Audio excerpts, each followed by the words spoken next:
tired of feeling tired? Done with diet culture? Overwhelmed by conflicting nutrition and fitness messages? Then join us, your hosts of the Nutrition Revolution podcast, as we take a deep dive into all things women's fitness and nutrition. I'm Kimberly. And I'm Tabitha.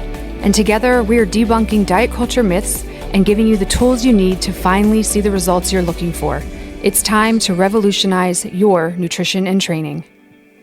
All right, team. Today we are going to be talking about something that's very near and dear to my heart. We're going to be talking about why carbs got a bad reputation. Are you all you carb queens? We're talking about how carbs, or why carbs are the most misunderstood macronutrient for women.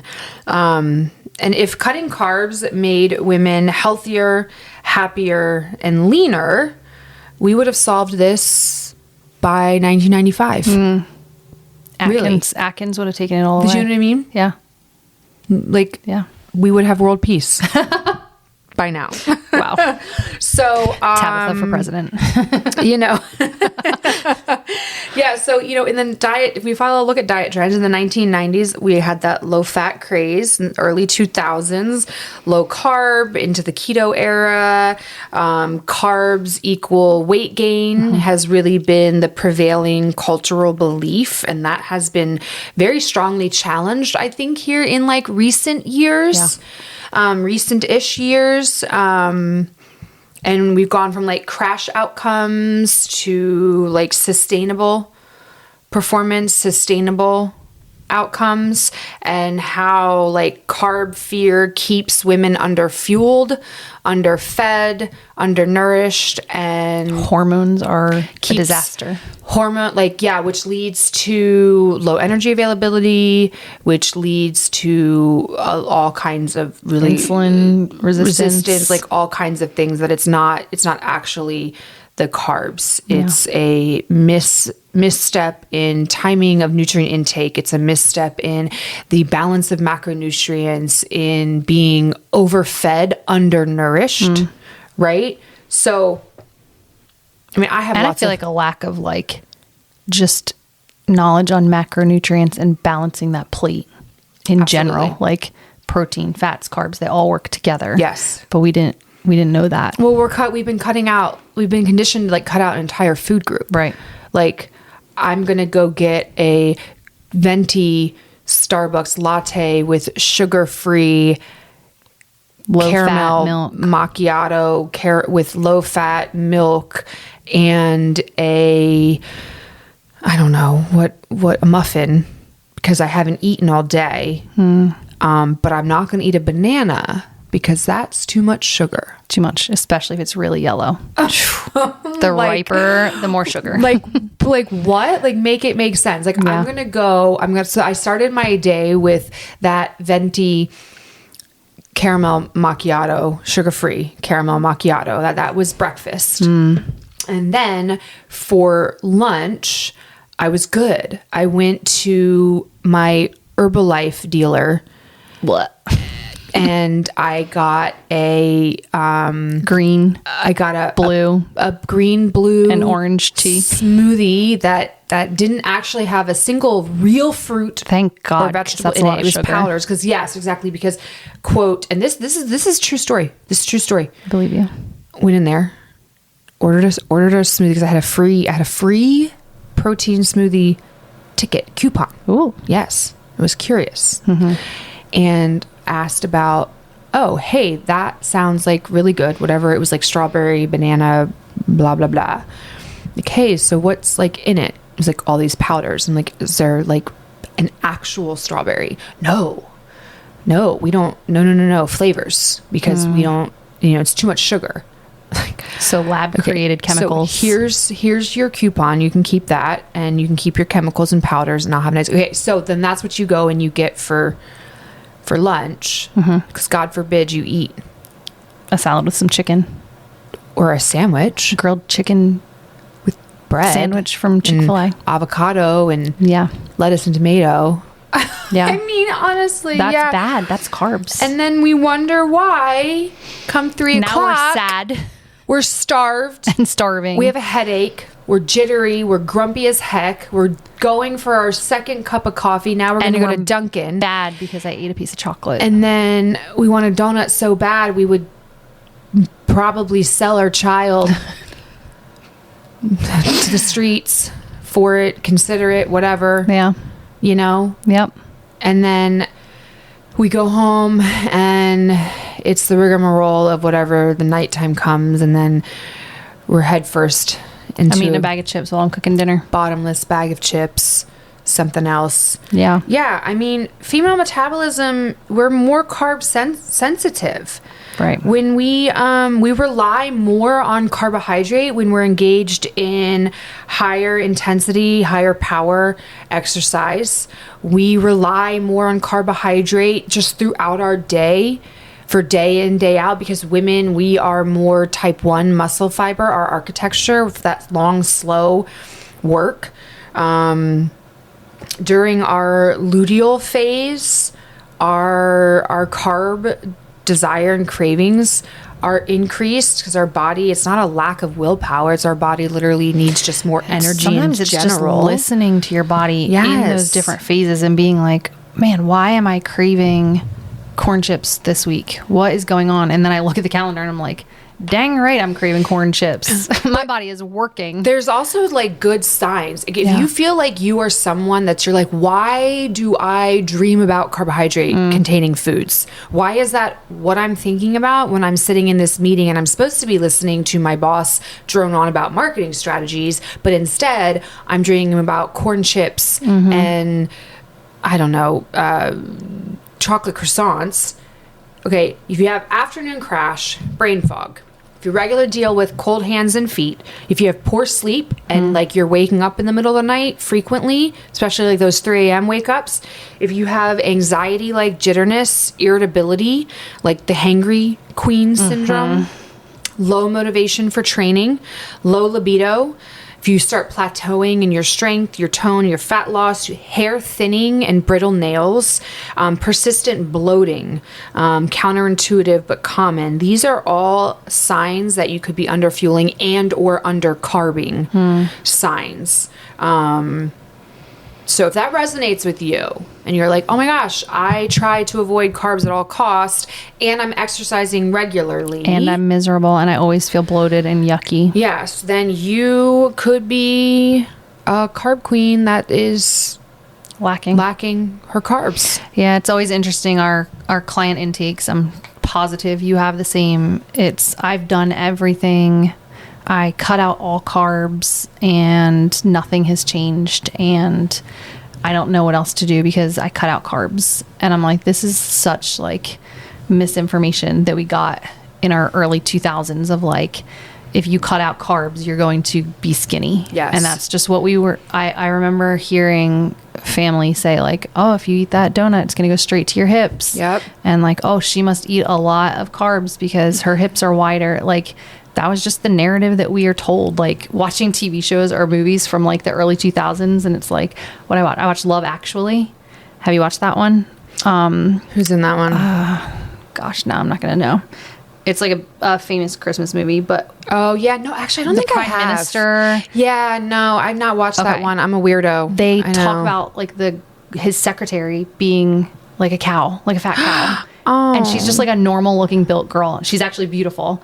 And he falls in love with her anyway. And he's always like offended when they talk about her being like a big girl.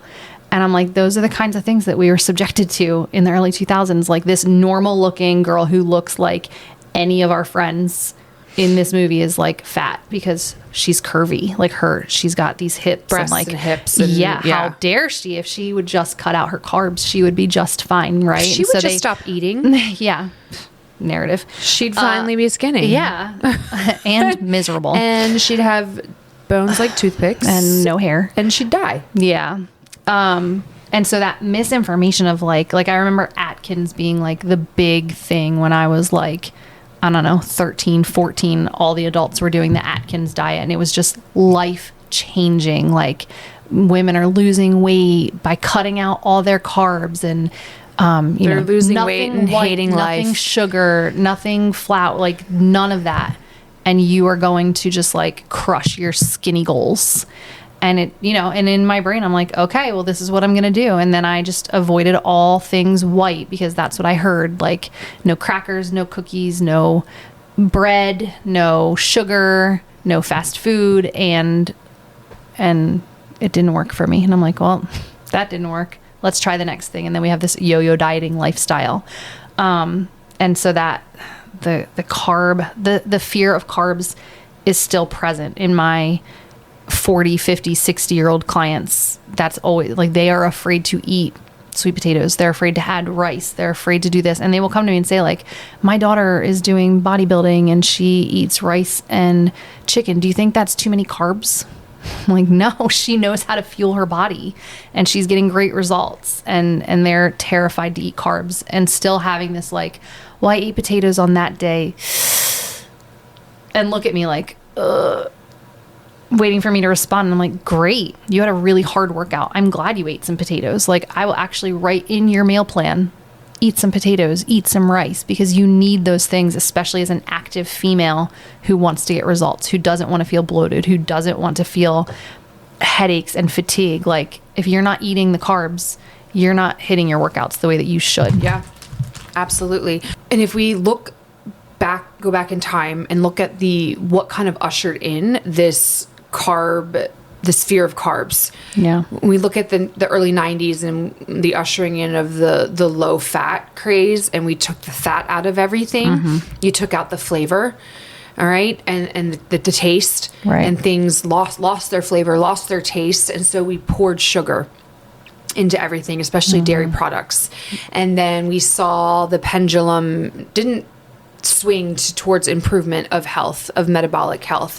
In fact, things got worse, and we started seeing an uptick in diabetes, type 2 diabetes, because we started getting an overconsumption of refined carbohydrate by the increased sugar. So then it was like, okay, we removed all the fat because we had gone through fat is bad, too much fat, way too much saturated fat. So we removed all of that, poured in the sugar because then everything tasted terrible without the fat, because fat adds flavor. Yeah. But now we have totally overconsumed sugar. Now we've got all this type 2 diabetes, insulin resistance going on, metabolic issues happening. So it's the carbs. Oh, okay, sugar, it's that refined carb. That's bad, that's bad, that's bad. Now, here we are. Yeah. Now we got this carb phobia, right? That it's the carbs that must be the problem. Well, maybe all along it's been the balance of it. Right. Right? Yeah. It's not one sole nutrient, one sole food item. Yeah. It's the balance of it. And there's a difference between carbs. If you go back and listen to our Absolutely. other episodes on like complex carbs, like we've talked about this before. And I think that one of the things that happened in that same time frame is everything became sugary and people were craving it more. Super and processed. Then talk about over processed. Everything in the grocery store became packaged, boxed, because, we got busier lifestyles. We have, food can be mass produced now in grocery stores, and people Both quit mom and cooking dad at home working full time outside of the house. Right. So yeah, we quit cooking at home. We started eating on the go at the fast food restaurants between events, and food became just something to hyper put in my palatable, body. ultra processed. Yeah, but just like I don't even think about it anymore. How many women that I coach that don't even think about what they're eating? There's no conscious eating anymore because I'm just overindulging, because that like hyper palatable bolus effect is in my mouth and I want more and more. I'm craving it more. And we just lost food as like I'm working for this. This is something to fuel our bodies with. This is something to sit down and enjoy. Or they've been so busy all day. Yeah. They've hardly eaten anything. They've been subsisting on coffee and a prayer. Yeah. And then they finally get around towards the end-ish part of the day. Maybe they've had like half a salad with a little bit of chicken on it and a pastry and a couple coffees. And now they're going to start eating. And then their brain's like, oh, wait a second. Okay, now you're kind of still... And now we can bombard you with all these cravings to try to make up for all of the energy that we didn't get consumed earlier in the day. So like cravings are going to be on the upswing. Like you're going to be searching for food to make up for earlier in the day when we didn't get what we needed. Yeah. In the form of the cravings of the quick sources of energy, which are going to be those refined carbohydrates, because that is the body's preferred source of energy. Right. And you're looking for the quick sources, quick hits of energy. So when it comes to the carbohydrates, it's quality is first and foremost, right? Correct. So yeah, having some brown rice with green beans is going to be a far better source of carbohydrate than eating a donut. Right. Starting your morning off with some sourdough toast with avocado on it and half a banana with peanut butter and scrambled eggs is a far better choice than doing Captain Crunch cereal. Right.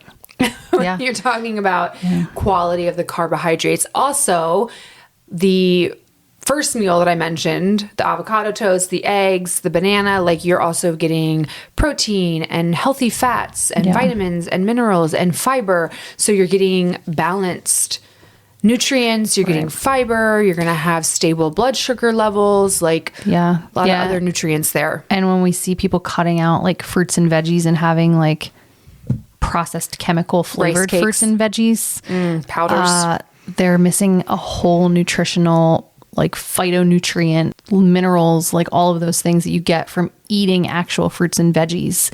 And so avoiding fruits and veggies because of the carbs is actually not great, because you're missing a whole area of food that you need for those nutrients. And so you've got to not be afraid of the carbs. Yeah, absolutely. And carbs too, I feel like it's so synonymous with just like bread and pastries, right? But it's fruit, right? It's rice, it's potatoes, oats, beans, tortillas and quinoa and sourdough, chickpeas, whole grains, like so many whole foods that contain carbohydrates that we should be eating more of instead of demonizing white bread or white rice and potatoes, which is weirdly classist and anti-athlete too. Like it's still a whole food, right? Like you can eat potatoes. Potatoes are an excellent source of a variety of vitamins and minerals as well as fiber. Right.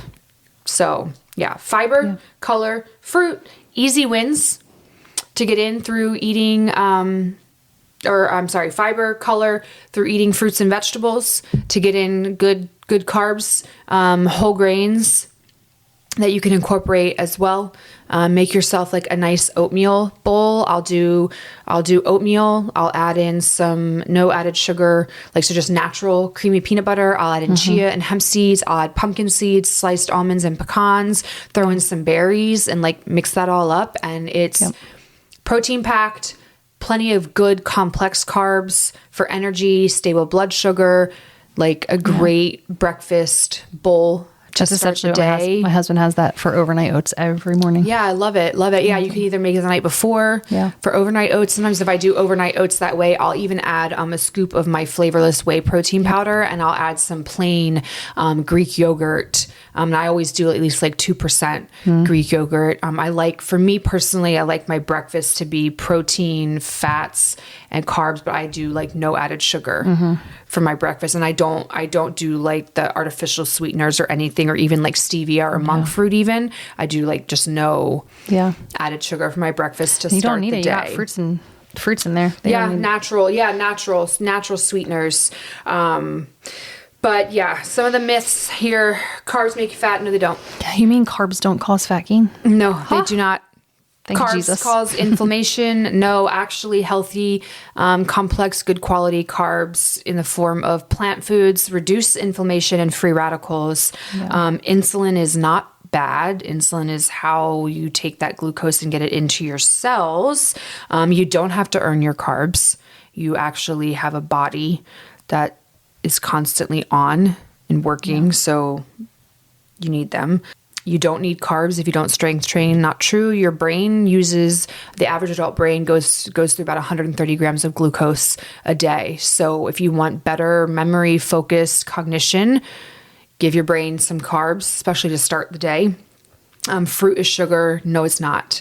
It's not the same as table sugar at all. Yeah. Completely different glycemic load, glycemic response, lots of great vitamins and minerals in there, plus fiber, which is the key there of why it has a different glycemic response and load than white sugar. And bread does not equal bloat unless you have gluten intolerance.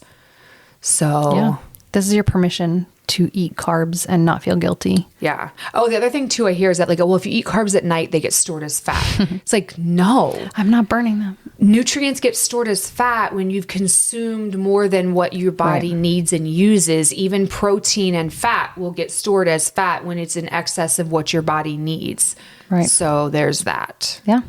Anywho. Eat you carbs. can eat carbs, guys. Eat them. I bet you're going to feel better. But then again, also be smart about it, right? Like if you're starting your day with your Venti sugar-free caramel macchiato and your chocolate croissant, that's a problem. Yeah. Go eat some real food. Watch your ultra-processed intake. Yeah, instead swap that for some egg bites with some guacamole on top and eat that first before your coffee. See how you feel. Thank me later. All right. Till next time. Thanks for spending your time with us. If you found this podcast helpful, we would love for you to share it with your friends and family. And don't forget to subscribe on your podcast platform. If you have nutrition or fitness questions you want answered on future episodes, we would love to hear from you. You can submit these questions to our email, thenutritionrevolutionpodcast@gmail.com, and follow us on Instagram @thenutritionrevolutionpodcast.